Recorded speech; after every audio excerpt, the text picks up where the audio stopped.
Good afternoon and welcome back, O ye believers and infidels of the world. Welcome back to another analysis and breakdown of the Quran of the Muslims. Yes, we'll be breaking this thing down again, verse by verse, into factual, logical statements in English so that we can understand who or what is Allah, what does he mean by the contents of his books, and more importantly for us as non-believers, how does this affect our lives in the world today?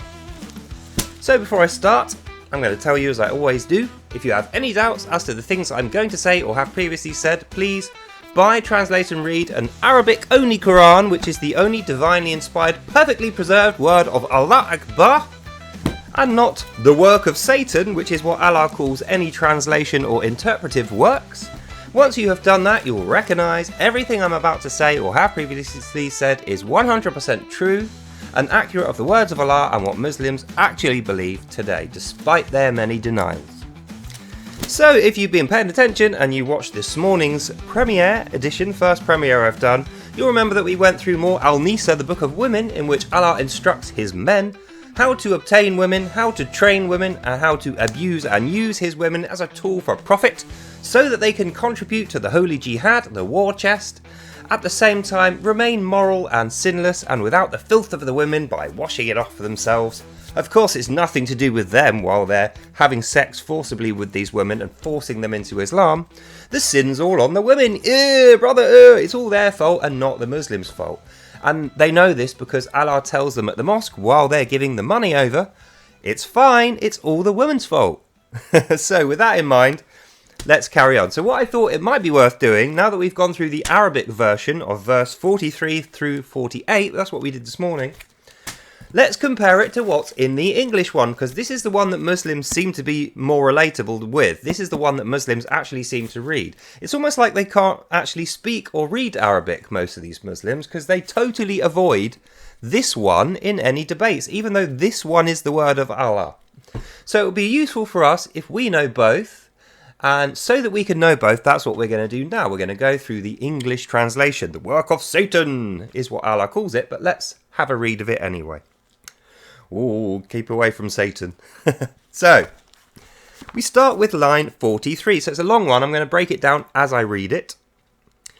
O ye who believe, approach not prayers in a state of intoxication until you can understand all that ye say, nor in a state of ceremonial impurity, except when you are passing by.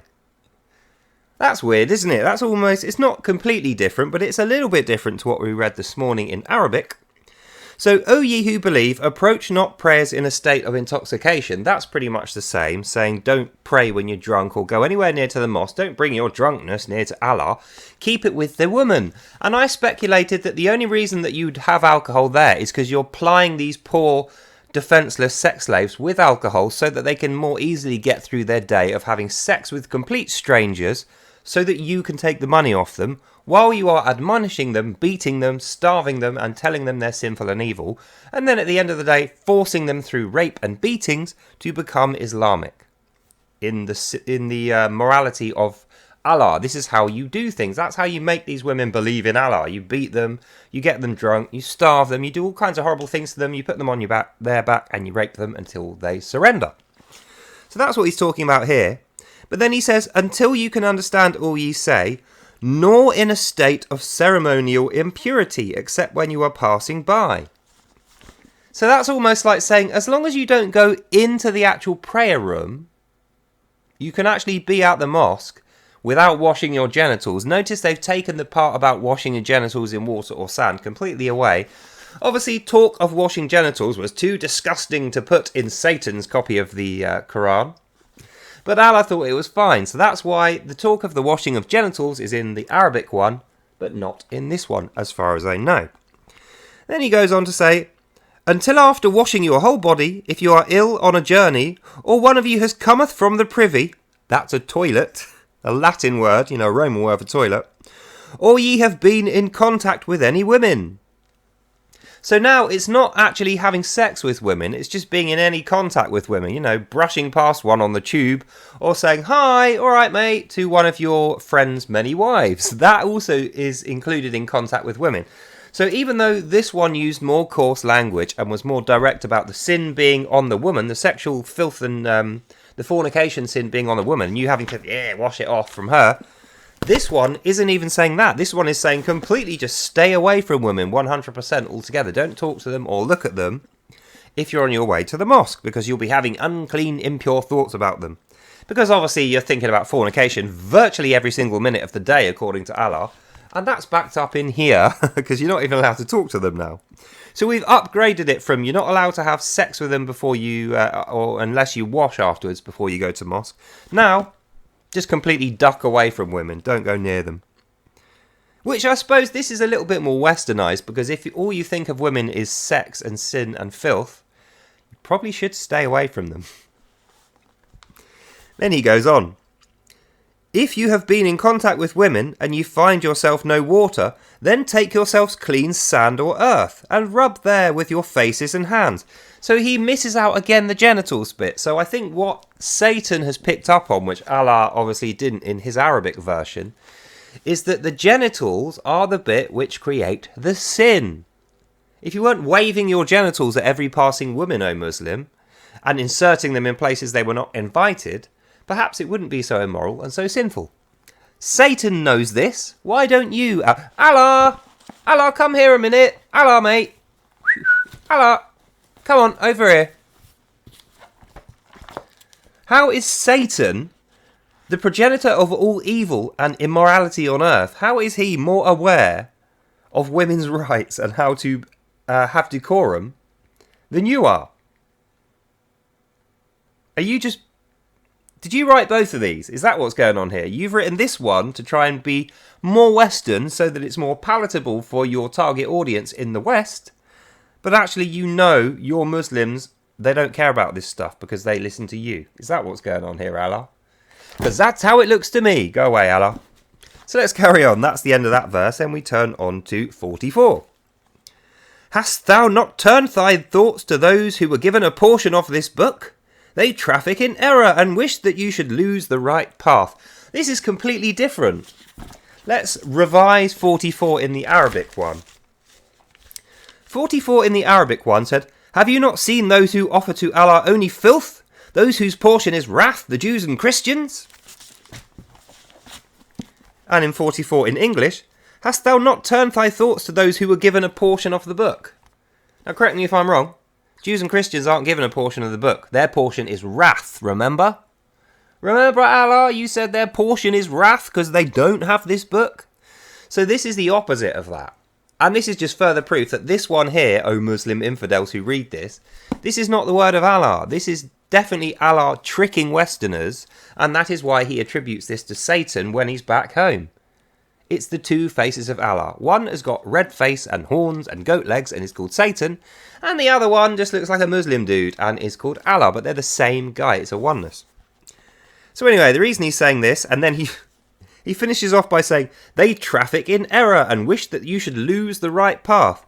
So what he's saying here is, the people who were given a portion of the book, so he's making out these guys are just bad Muslims who haven't read the whole Quran, that's who's given a portion of the book.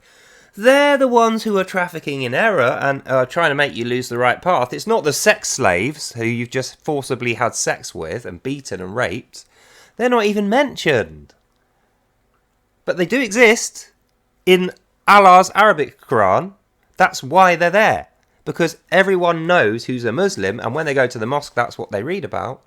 Allah's word is Arabic, i.e. this isn't Allah's word. This is specifically for us, so that we think this is Allah's word, so that when we debate Muslims, we don't bring up the sex slaves bit and the washing of the genitals from the sin of the woman that you just raped. That's exactly why this exists, and I think this is more compelling evidence that Allah is a sneaky, devious trickster who doesn't care about women in the slightest, especially not infidel women who are not already owned by Muslims or their wives. And we carry on. 45. But Allah hath full knowledge of your enemies. Allah is enough of a protector, and Allah is enough of a helper. So once again, we hear about how Allah is a helper and protector. We don't hear about any of the sinful, grievous harm and wrath stuff. I almost feel like this This whole book, Al-NIISA, it might as well not even be in here. This has got none of the good stuff in it that the Arabic one makes the biggest fuss over. And I suppose the reason is because the women are the target for this book. If you want to entice women of the West to worship Allah, don't let them know about this one or read it. If they read this, they're going to be horrified and they're going to think Allah's a disgusting, perverted, immoral, evil demon. Like the rest of us do who are moral, good people and have read his Arabic Quran. If we read this one, he's a helper, he's a protector, his enemies are just other Muslims who haven't read the Quran. It doesn't even mention women. It certainly doesn't say they're sinful and evil and you should rape and beat them, like Allah's actual word in Arabic does. So I think what he's trying to say here, Allah hath full knowledge of your enemies. Who could that be? It doesn't say. But in that one it says Jews and Christians. Again, we know if you say to a Western woman, even one who's an atheist and doesn't like religion, your enemies are Jews and Christians, that's religious dogma. So if they don't like religion, that's going to put them off even more. And that is why Allah hath hidden it from our eyes. It's part of his little guarded secret, which only his Muslim men and women are allowed to know. Which is why it's only in the Quran of the Muslims in Arabic, but not in here. This guy's a tricky git, isn't he? So anyway, we carry on. 46. Of the Jews, there are those who displace words from their right places, and they say, we hear but we disobey, and hear we may not hear, with a twist of their tongues and slander to the faith. So even though he's mentioning the Jews here, because remember in this one, the Jews and Christians are evil, and the reason they're coming out with these evil tongues is to twist you away from Allah, and you should punish them and admonish them, and they'll burn in the evil fire, and they have evil souls. That's what... In fact, let's read through it, because I know Muslims are going to be watching this going, he's lying, he's making it up. Let's read 46. Often will those Jews change and misuse words for evil deeds. They will stand by and say, we hear Allah, but we do not obey. We have ears to hear, but we do not hear through our ignorance. And they are twisting and stabbing at Allah's revelations. It could be better for them to say, we hear and we obey you, Allah. But Allah does curse their evil souls and does call them infidels because they refuse to believe. That's what he says in his Arabic, the Word of Allah Quran. But here he just says, the Jews are those who displace the words from their right places. That could mean anything. That could just mean you misspoke, or you said something that wasn't strictly accurate. You know, he's not saying that they are of evil souls. There's no mention of their souls in this one. And then he says, with a twist of their tongues they slander the faith. That's not what he said in that one. In that one, it was the Jew and Christian slave women begging to not be beaten and raped and made slaves of, and quoting the Quran to try and convince the Muslim man to stop treating them that way. And he was saying, no, you don't understand. This book's for me, not you. That's what that one was saying. This one is not saying that at all. This one is saying, the Jews, they're just a bit mistaken. They're not of evil souls. It doesn't even mention the bit about evil souls. It doesn't mention the fact that they're sex slaves that we're beating, raping and torturing. No, it just says they're twisting their tongues to slander the faith. They're being rude about Allah. Cry. Cope, more like. And then he finishes up by saying, it would have been better for them and more proper, but Allah hath cursed them for their unbelief. That's all. He doesn't burn them forever. They're not of evil souls. Allah just says, curse those Jews. That's it. He doesn't do anything. So I think what we can tell, even halfway through the reading, we can tell that this book is absolutely neutered. This is like a dog with its balls cut off. It hasn't got any ferocious attack power anymore. It's been neutered so that it can be on a lead and it can be led around. That's what this is doing. This is leading Allah around as if he's a nice, polite little home family dog. Whereas that one is leading the Jew slave around like she's a family dog with Allah's permission and guidance. This one is not Allah's guidance.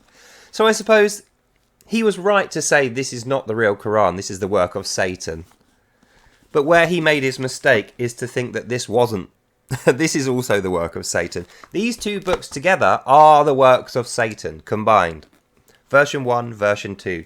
This is the New Testament, if you like, of Allah, in my opinion. So we move on. 47. O ye people of the book. See, again, it's very generic. In that one, it specifically said Muslims. Now, it's saying, O ye people of the book. So the book is this one. even though it doesn't say the Quran. I suppose it can't really say, O ye Muslims, because they are not Muslims if they're following this one. They're infidels. They're only Muslims if they're following that one. So that's why, O ye people of the book, believe in what have now been revealed to you and confirm what you already know. So you're not confirming it to your sex slaves while you're admonishing them now. You're just confirming it. You're just going, everyone, the Quran is true. I'm confirming it to you, even though I have no evidence and I'm just shouting into the air. There's no sex slaves. Definitely not. Whew. Nothing to see here. I'm worshipping, and there's no sex slaves. Honest. Is what this is saying. Which is the opposite of what that one, Allah's actual word, says. These guys are so sneaky. We change the face and fame of some of you beyond all recognition, and then we turn you hindwards, or curse them as we curse the Sabbath breakers. That is the opposite. That one says it curses the Sabbath keepers and their friends the Christians, i.e. we hate the Christians and Jews in Allah's word. This one is saying Sabbath breakers, which would mean those who don't keep the Sabbath, not Christians and Jews. For the decisions of Allah must be carried out. They are so sneaky. Let's just make a point of remembering, ladies, gents and Pikachus, Quran.com and this, even though they claim to be in the front pages, the one and only divine word of Allah, Lord of the universe, wise, merciful and graceful, and all-knowing. How can that be true if that is true of this book, when these two books are completely different? This is almost the opposite of this now. The only thing that we can glean that's useful from reading both of these together is Allah's guarded secret, which we're not supposed to know. You know, the bit about the jihad of us being killed and them having sex slaves to pay for their war chest. This is unbelievable stuff. So then we move on to 48 and 49, the last, or actually, did we only do 48? Yeah, we'll move on to 48, that was the last verse, then we'll summarise. Allah forgiveth not the partners who set up gods aside him, but he forgives anything else to whom he pleases. To set up partners with Allah is to devise a sin most heinous. That's completely... How can I say as well, how politely he says it in this one, even though he's roundabout saying the same thing. He's completely covered up all the evil and sin of this one. Let's read through the original Arabic one. Allah never forgives worship of others beside He. All who do not obey and exalt only Allah have souls forged in great sin. End of verse. That's Allah's word. And what he's saying there is he will never forgive you if you've ever or you do ever worship another god. And by the way, if you don't obey and exalt only Allah throughout your whole life, this is evidence that you have the soul of an infidel. Your soul is forged in great sin, i.e. you were born like that, you live like that, you'll die like that. There's nothing you can ever do to change it because Allah has ordained and created you like that. But that's not what this one says. This one says, Allah forgiveth not that partners should be set up with him, but he forgives anything else to whom he pleaseth. To set up partners with Allah is to devise a sin most heinous indeed. So he's saying, if you're a Muslim and then you think about pretending you're a Jew or a Christian or going to a Christian church so that you can become a Christian, that's a most heinous sin. But it doesn't mean you've got an evil soul of an infidel and that you'll be punished forever. It certainly doesn't mean you can't do anything about it and you'll be damned for the rest of your life. And he even says, oh, but Allah will forgive everything else. That's not what you said before, Allah. There's two things you can't forgive in that one. The first one is not obeying and worshipping Allah forever and arguing with him. And the second one is arguing with Muhammad. Now, correct me if I'm wrong. Muhammad is the guy that hates the Jews the most and the Christians. So this one, cutting that whole bit out, because this hardly mentions Muhammad. In fact, his name isn't once throughout this whole book. It just says the messenger. This is written as an insult to Islam, so that when people read and revise this one and become infidels and then go into debates with Muslims, they can be swatted by the guys who read this. That's the lesson that we should take from these two books. And in conclusion, we should just remember, if your God and your religion was so moral and honest, why would you need to have like 32 different versions for 32 different countries? And why would you hide the original accurate version from those other 32 countries. Why would you even bother lying about this and denying it and saying, oh, you've translated it wrong, you've interpreted it wrong, you haven't read it correctly, the context is incorrect, you need the hadiths, you need this, that and the other Muhammad. All these ones are wrong. Why would you need all of that argument and complexity when you could just read this one? Well, I think we know it's because if you just read this one, you immediately know Allah is Satan, Islam is of Satan, and is an evil religion which punishes everybody who doesn't obey the slavery in surrender to Allah, pushes traffic of humans, sex slavery, rape as a weapon of war, and racism to everyone who is not an Arab Muslim. That is the reason they don't want to give us this in an accurate translation, and why they created this and tell us it is an accurate translation, despite that now we've read it we can see these are different books. Even though the meat of it's the same, the important bit is the gravy.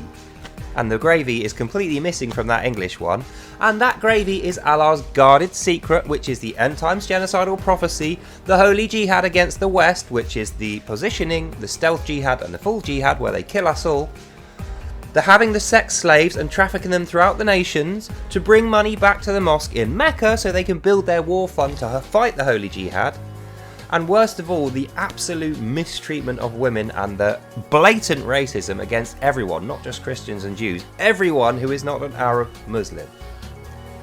Thusly, we know now, we've seen more than enough evidence, and this is just the cherry on the cake.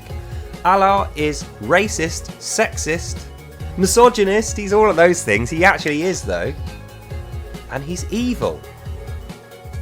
Muslims, come on now. You can't say this is me being an evil Zionist or an evil Christian or a Jew or a colonizer or anything else. How can you deny this when we are reading your Arabic one and also this one? You can't deny it now. We know the jig is up. You will never get away with this, Muslims. You will damn yourselves. That's all I've got to say really, so that's the end of this video. Hope you enjoyed that and you learnt something. That's all for today. We'll be back tomorrow at 7:15 with more Without Lies, Islam Dies. Until then, have a lovely evening. God bless you all, and I will see you, lovely people, in the next one. Bye now. And so we can close the dusty covers of the Quran of the Muslims at the end of another day of Without Lies, Islam Dies. So I'll see you back here at 7:15 tomorrow AM. Until then, have a lovely evening. God bless you all, and I'll see you, lovely people, in the next one. Bye now.